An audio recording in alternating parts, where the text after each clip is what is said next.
इस कहानी की शुरुआत होती है सुनसान रेगिस्तान से, जहाँ पर दूर दूर तक कोई भी घर नहीं है, यहाँ तक कि कोई इंसान भी नहीं है। इस इलाके में सिर्फ एक ही घर है और वो घर है रघु का, जो कि रेलवे का एक गेटमैन है, जिसका काम ट्रेनों को हरी झंडी दिखाना होता है। लेकिन इस पटरी से सिर्फ 3 ही ट्रेनें गुजरती हैं और उनकी टाइमिंग रघु को बहुत अच्छे से मालूम है, क्योंकि रघु ये काम पिछले 10 सालों से करता आ रहा है। पिछले 10 सालों से रघु ने ना तो किसी इंसान को देखा है और ना ही उसने किसी इंसान से बात की है। अब एक दिन जब रघु ट्रेन को हरी झंडी दिखा रहा होता है, तभी उसकी नजर पड़ती है कि ट्रेन से कोई लड़की कूद चुकी है, जिस वजह से वो पूरी तरह से जख्मी और बेहोश हो चुकी है। इसीलिए रघु उस लड़की को कंधे पर उठाकर अपने घर ले आता है। रघु के लिए ये बहुत बड़ी बात है, क्योंकि पिछले 10 साल से उसने किसी भी इंसान को नहीं देखा था और आज 10 सालों के बाद उसने किसी इंसान को देखा है। इसीलिए वो उस लड़की को छूने की कोशिश करने लगता है, लेकिन तभी अचानक से उस लड़की को होश आ जाता है और वो रघु को देखकर पूरी तरह से डर जाती है। लड़की यहाँ पर अपना नाम चैताली बताती है। रघु से कहता है कि तुम ट्रेन से गिर गई थी, इसीलिए मैं तुम्हें उठाकर यहाँ पर ले आया, क्योंकि बाहर बहुत ज्यादा धूप थी और तुम बीमार पड़ सकती थी। रघु से पूछता है कि आखिर तुम ट्रेन से कैसे गिरी। चैताली बताती है कि वो अपने हस्बैंड के साथ सफर कर रही थी। जब वो टॉयलेट की तरफ गई तो वहाँ 2 लोग लड़ रहे थे और जब मैं उनके बीच में आई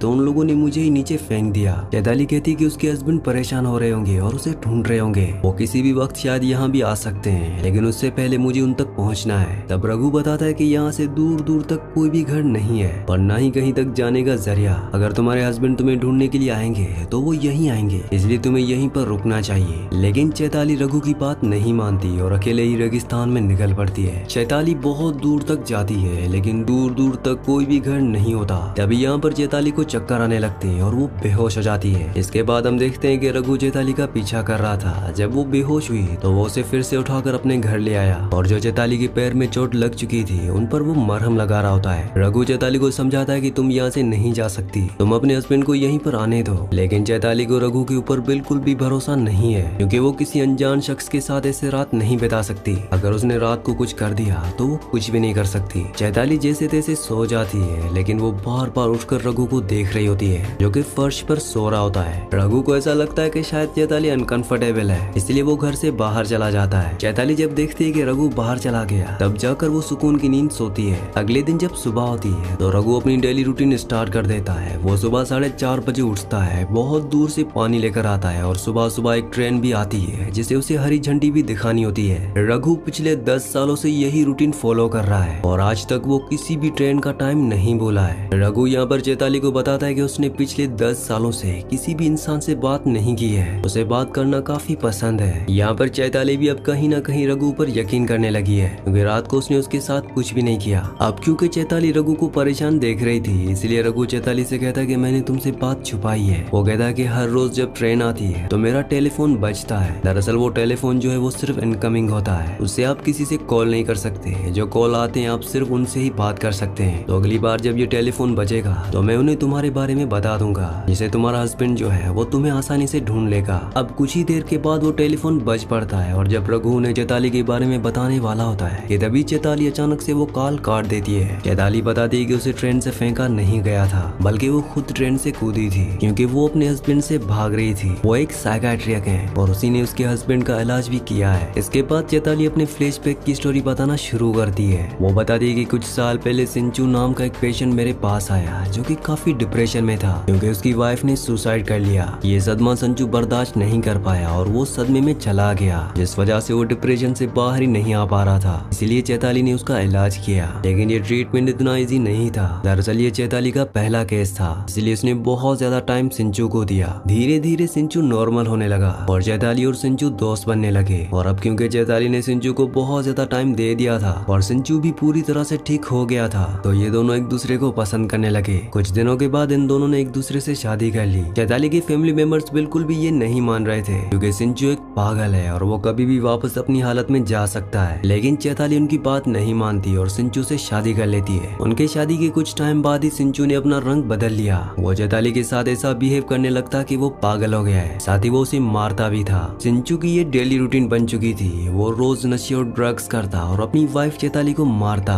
चैताली भी उससे पूरी तरह से परेशान हो चुकी थी। इस तरह से सिंचू चैताली की जिंदगी खराब करने लगा। चैताली अब रघु के ऊपर भरोसा करने लगती है, इसीलिए वो नहाने के लिए जाती है। रघु बहुत दूर से पानी लेकर आया था और जब चैताली नहा रही होती है तो रघु चुपचाप से देखने लगता है। जब चैताली नहाकर अंदर आती है तो रघु उसे अपने कपड़े देता है और उससे पूछता है कि तुम्हारे पीठ पर जो चोट का निशान लगा है वो कैसे लगा। चैताली समझ जाती है कि रघु उसे नहाते हुए देख रहा था। वो बताती है कि ये चोट का निशान भी उसके हस्बैंड ने ही दिया है, जिसके अब देखने लगता है। जब चैताली नहाकर अंदर आती है तो रघु उसे अपने कपड़े देता है और उससे पूछता है कि तुम्हारे पीठ पर जो चोट का निशान लगा है वो कैसे लगा। चैताली समझ जाती है कि रघु उसे नहाते हुए देख रहा था। वो बताती है कि ये चोट का निशान भी उसके हस्बैंड ने ही दिया है। जिसके बाद वो अपने फ्लैशबैक की स्टोरी को आगे बढ़ाते हुए बताती है कि उसने बहुत दिन तक सिंचू का टॉर्चर झेला, लेकिन एक दिन उसे सिंचू की डायरी मिल गई जिसमें उसने सब कुछ लिखा था। उस डायरी को पढ़ने के बाद चैताली को पता चलता है कि सिंचू की वाइफ ने सुसाइड नहीं की थी, बल्कि सिंचू ने ही अपनी वाइफ को मारा था और साथ ही उसने हॉस्पिटल की एक नर्स को भी मारा था, जिसके बारे में भी उसने उस डायरी में लिखा था। लेकिन तभी वहाँ पर सिंचू आ जाता है। वो चैताली को डायरी पढ़ता हुआ देख लेता है और वो उसे बहुत मारता है और पुलिस से बचने के लिए सिंचू चैताली को अपने साथ ट्रेन से कहीं ले जा रहा होता है और इसी बीच चैताली ने ट्रेन से जंप लगा दिया था। इसके बाद कहानी प्रेजेंट में आ जाती है। चैताली ने अपनी सारी कहानी बता दी होती है। ये सारी स्टोरी सुनने के बाद रघु कहता है कि तुम्हारी और मेरी स्टोरी जो है वो एकदम सेम है। मेरा भी इस दुनिया में कोई नहीं है और तुम्हारा भी। हम आराम से यहाँ पर जिंदगी जी सकते हैं। लेकिन चैताली को समझ में नहीं आ रहा होता कि रघु आखिर कहना क्या चाहता है। तभी ट्रेन का टाइम हो जाता है और रघु झंडी दिखाने के लिए चला जाता है। इसके बाद चैताली रघु का हाथ पटाने लगती है। वो उसके लिए खाना बनाती है और उसके रूम की साफ सफाई भी कर देती है। तभी चैताली के हाथ कुछ ऐसा लग जाता है कि वो पूरी तरह से हैरान रह जाती है। उसे न्यूज़पेपर की कुछ कटिंग मिलती है जिसमें लिखा हुआ था कि एक शख्स 4 लोगों को मारकर फरार हो गया था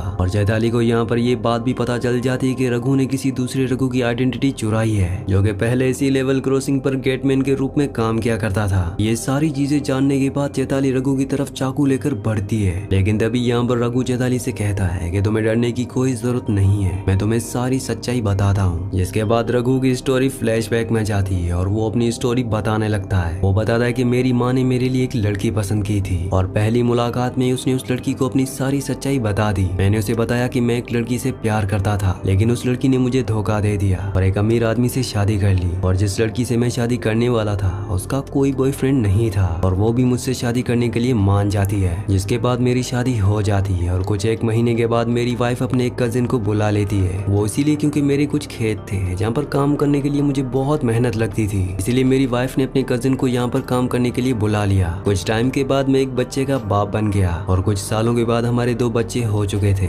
इसके बाद मेरी वाइफ ने मुझसे कहा कि मुझे और बच्चे नहीं चाहिए, इसलिए तुम अपनी नसबंदी करवा लो। तो मैं अपनी वाइफ की बात मानते हुए अपनी नसबंदी करवाने के लिए एक डॉक्टर के पास चला जाता हूँ। लेकिन डॉक्टर ने मुझे बताया कि तुम्हें नसबंदी कराने की जरूरत नहीं है क्योंकि तुम बाप बन ही नहीं सकते हो। ये बात सुनकर मैं पूरी तरह से हैरान हो गया। इसके बाद जब मैं अपने घर पहुंचा तो मैं और भी ज्यादा हैरान हो गया क्योंकि मेरी वाइफ और उसका कजन एक साथ थे। ये देखने के बाद मैं समझ जाता हूँ कि मेरी वाइफ का अफेयर है और जो 2 बच्चे हैं वो भी उसी कजन के हैं, मतलब मेरी कोई फैमिली है ही नहीं। ये सारी चीजें देखने के बाद मुझे बहुत ज्यादा दुख हुआ और मैंने इन चारों को मार दिया, मतलब कि रघु की वाइफ, उसके कजन और दोनों बच्चों को उसने मार दिया। इसके बाद कहानी आती है वापस प्रेजेंट में, जहाँ पर रघु चैताली को बताता है कि शायद मेरी जगह पर कोई और भी होता तो वो भी यही करता। अब चैताली भी रघु को हौसला देने लगती है और उसे सपोर्ट देने लगती है। वो उसे कहती है कि तुम्हारी जगह पर कोई और भी होता तो वो भी यही करता। अब आगे रघु चैताली को बताता है कि जब मैंने उन 4 लोगों को मारा तो पुलिस से बचने के लिए वो यहाँ तक भाग निकला। यहाँ पर उसे रघु नाम का एक आदमी मिला जो कि गेटमैन था। वो उन्हीं के साथ काम करने लगा, खेत में हाथ बटाने लगा, जिससे कि वो यहीं पर घुल मिल गया। लेकिन एक दिन अचानक से उनकी मौत हो गई और तब से वो यहीं पर गेटमैन का काम कर रहा है और इसी तरह से उसे 10 साल हो चुके हैं। इसके बाद चैताली को रघु के ऊपर तरस आने लगता है कि इस आदमी के साथ बहुत ज्यादा बुरा हुआ है, इसीलिए चैताली डिसाइड करती है कि वो कुछ दिन तक यहीं पर रहेगी। इसीलिए वो रघु के साथ काम में हाथ बटाने लगती है। इन्हें पानी के लिए बहुत दूर जाना पड़ता है, लेकिन फिर भी चैताली पानी के लिए जाती है। और जब चैताली बहुत दूर पानी लेने के लिए जाती है और जब रघु रेलवे क्रॉसिंग पर होता है तभी यहाँ पर सिंचू अपनी वाइफ को ढूंढते हुए यहाँ तक पहुँच जाता है। वो यहाँ पर रघु से पूछता है कि क्या तुमने यहाँ पर एक औरत को देखा? रघु साफ साफ मना कर देता है। वो कहता है कि उसने किसी भी ऐसी औरत को यहाँ पर नहीं देखा है। यहाँ पर सिंचू बताता है कि उसकी वाइफ का ट्रीटमेंट चल रहा है, वो पूरी तरह से पागल है, उसका नाम शिखा है और वो अपने मन से ही उल्टी सीधी बातें बताने लगती है और कहने लगती है कि मैं एक डॉक्टर हूँ। अगर शिखा किसी के साथ रह रही है तो उसे जानलेवा खतरा भी हो सकता है। अगर तुमने उस लड़की को देखा है तो मुझे बता दो। मेरी वाइफ शिखा का इलाज चल रहा है और मेरा नाम डॉक्टर सिंचू है। ये सारी बातें सुनने के बाद यहाँ पर रघु को यकीन नहीं हो रहा होता कि आखिर वो किसके ऊपर भरोसा करे और किसके ऊपर नहीं। ये सारी बातें सुनने के बाद रघु फौरन उस जगह पर जाता है जहाँ पर चैताली पानी के लिए गई थी।